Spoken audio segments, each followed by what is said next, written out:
Hey everybody, welcome back. Today I have a Hunter Original for you, a 52-inch Brown model from 1985.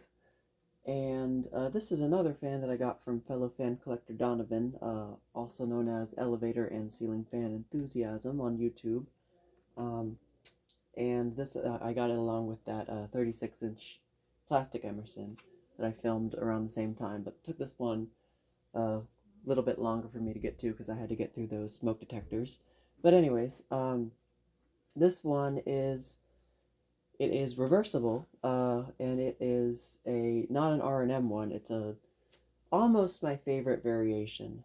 My favorite variation of original is the older R&M version with like the old Hunter R&M tag on the side, the chestnut brown like this, but with the traditional standard C blade arms, and I think walnut or teak blades, um, whatever the standard one was. Basically, the basic of the basic one. I think that variation is just so classic and so just traditional. I love it so much.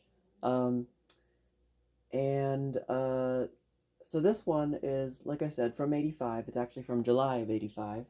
Um, and it is not an R&M one. It's got the Hunter since 1886 tag on the side, but it has like a newer style Hunter tag on top. Um, this one is reversible. It has the reverse switch on top of the motor, which is kind of different. I don't, this is the first one of those that I have with a reverse switch on top. Um, I have like my antique brass original has it on the nose, and then the polished brass one that I got at the end of last year with the broken nose also has it on the nose. And then the other one that I have isn't reversible. And then I have the white one that's reverse air. But anyway, yeah, this one I like it. It's got pecan blades, which is nice. I really like those. Um, it's in a little bit kind of rough cosmetic shape. Um, one of the blades is split a little bit at the end, like where it mounts to the blade arm, but it doesn't really affect it that badly since it's like fastens to the blade arm. When I got it, two of the blade arms were badly bent upward. I had to do a lot of work to balance it and get the blades back in line, without breaking the blade arms, which is a very big fear of mine. But thankfully, these Hunter blade arms are really well made, so they didn't snap on me.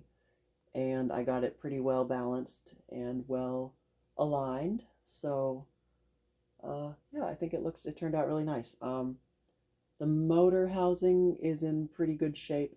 The nose is a little scuffed up, especially on the nose cap. There's some rust. I think these were in storage for a little while, and that's how the rust ended up uh, forming there on the nose cap. But these were, I don't know where these came out of. The plastic Emersons I mentioned came out of the back room of a comedy club in Hanover. This one also came from Hanover, along with two more. Um, and Donovan wasn't sure where they came from, so I don't know where they came from either. But maybe from another facility in the area. But one thing that is notable is that they all had these down rods on them. They aren't brown, so I don't think they're factory Hunter. And in fact, that one looks cut on the end. But yeah, I think it's just galvanized pipe that's they used for down rods. But yeah, that's what, about 2 feet. Um, and they were, I think, on a dropped ceiling because the canopy was like fastened right at the very bottom of the down rod, right up against the motor housing. So uh yeah, these are 3-speed. Um, so they're a little bit later, obviously, than the white one that I have, which has the same Hunter since 1886 tag, but that one's an R&M one. Also, the pull chain finial is broken off. I actually have it right here. It was still attached like on the pull chain itself, like dangling at the end of it. But it's the arcless pull chain, and the chain itself still works, so I'm not going to replace it. just for now at least. I like it. It's original. It's a good quality pull chain, much better than one that I would replace it with. So maybe I'll try to glue this threaded piece back on, which that's worked before. Anyway, this pull chain extension is not original. It didn't have one when I got it. I just put this one on. So let's go ahead and start it off on high. And I did, of course, fill it with oil. I need to get some more oil now. I had to use all the rest of my 3-in-1 motor oil. I didn't take it apart or anything and clean like the oil recirculation system, which it probably could use. And it also could use a cleaning of the rotor and everything up there.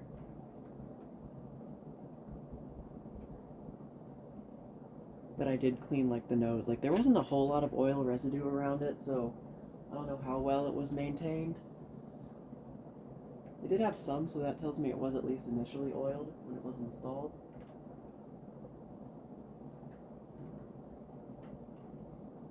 But I mean, at least it was taken some care of because it runs really nice still. It's quiet.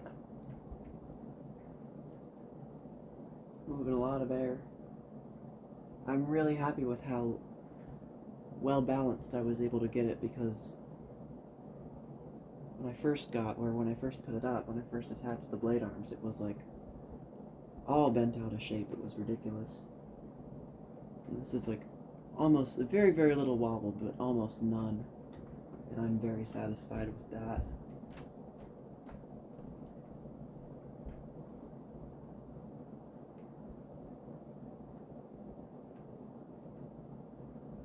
And this one also has, I didn't even mention, it has a faceplate with that one lone circular vent, which is the cast iron faceplate.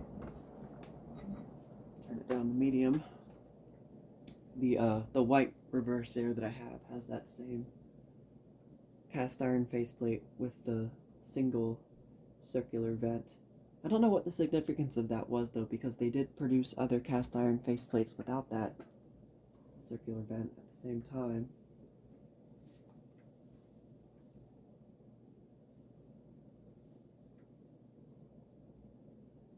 But like they had the like my antique brass original has a stamped faceplate, but that one's a little bit later. That's an '88 model. So medium speed is a little fast. I think that may be because the blade pitch is a little bit messed up because of how bent the blades were. I try to get it back as original, no pun intended, as I could, but I don't know, it's still moving a lot of air. This is more like a medium-high speed.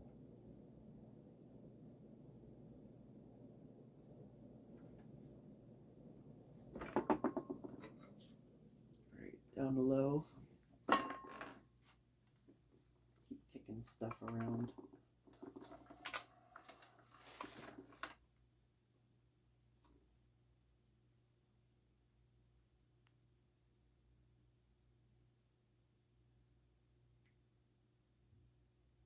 I did have this one running for a few days on low down here, just to kind of work in the oil into the bearing and hopefully get it around the recirculation system.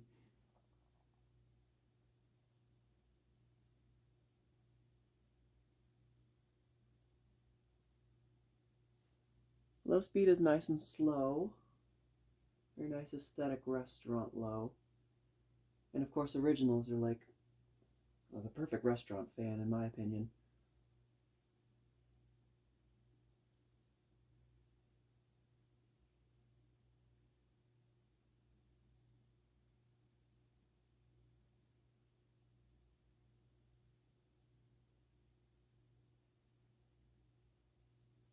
I definitely would install this somewhere, but I don't know if I would put it like upstairs anywhere because of how scuffed that nose is. At least if I did, I'd put a light kit on it, a schoolhouse or something that would hide that big scuff on the side there. Because like the housing itself is in really nice shape.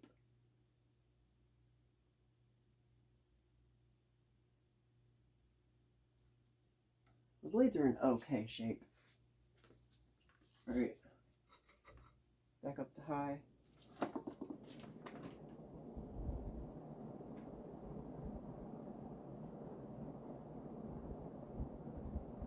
Takes no time getting back up to speed, that's for sure.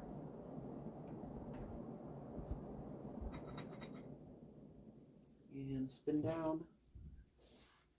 Interested to see how free that bearing is.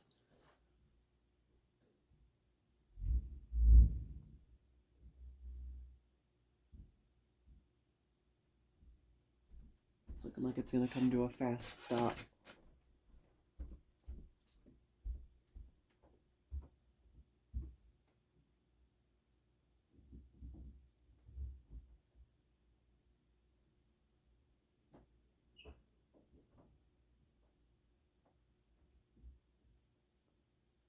Yeah, I feel like that's probably from it needing to be cleaned out from all the old gunk in there, which no, I might eventually get to do that. Probably if I want to hang this one up somewhere and use it, I'll do that. I know I have to do that to the polished brass one I have, which is it's like a rough spot where like it'll get hung up in one spot when it's spinning and then like stall out if it's starting up or something like that. I don't know if that makes sense, but anyway, let's go ahead and flip it to reverse and start it on low.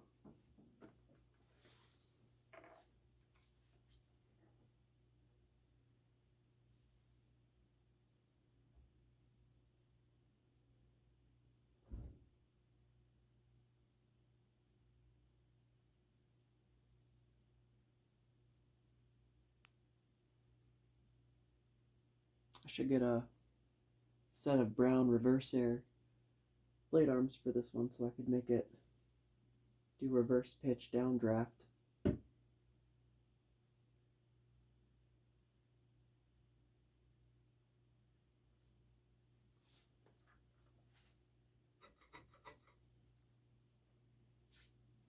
Alright, medium.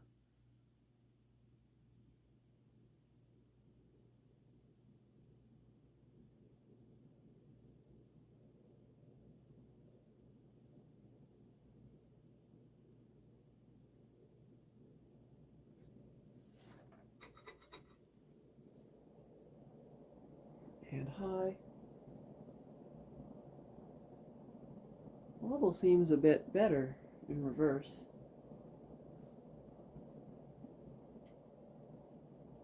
I don't know, maybe I'm imagining things. It doesn't seem as harsh.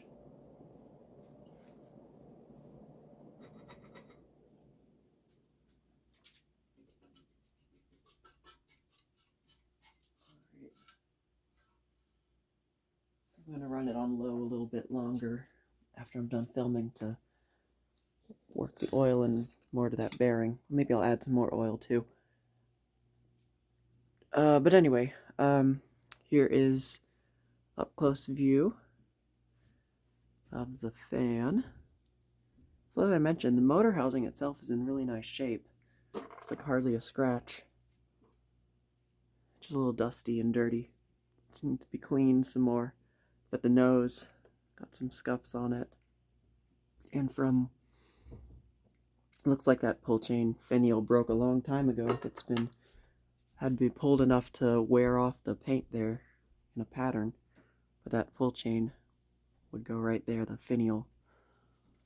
And of course the nose cap with the Hunter logo. There's that rusty spot I mentioned. It's not too bad. But on top, or actually, I'll first show you these really lovely pecan blades. And is this the one with the split? Yeah, this is the one with the split. You can see ends about right there. But like This one's in really nice shape. Well, that one's in okay shape. That's a split one again. And this one's in pretty good shape except for this like watermark stain here at the end. But yeah, singular round vent.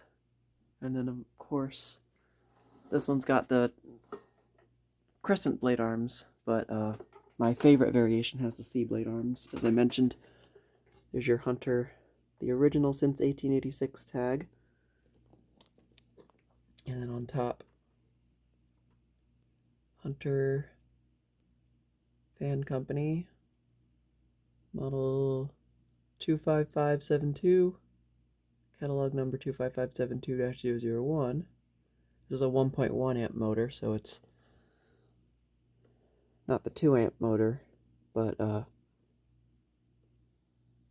yeah, on top. And then you got your reverse switch right here in the little hole. Oops, here you are. Pretty cool. Canopy. And then this is not the original downrod, evidently. This is one that I think I got from my antique brass original when I first got it years and years ago, and just didn't use it. So yeah, I think that's about it for this one. So that is the Hunter original 52-inch brown reversible model from 1985. So thank you guys so much for watching as always, and I will see you in the next video.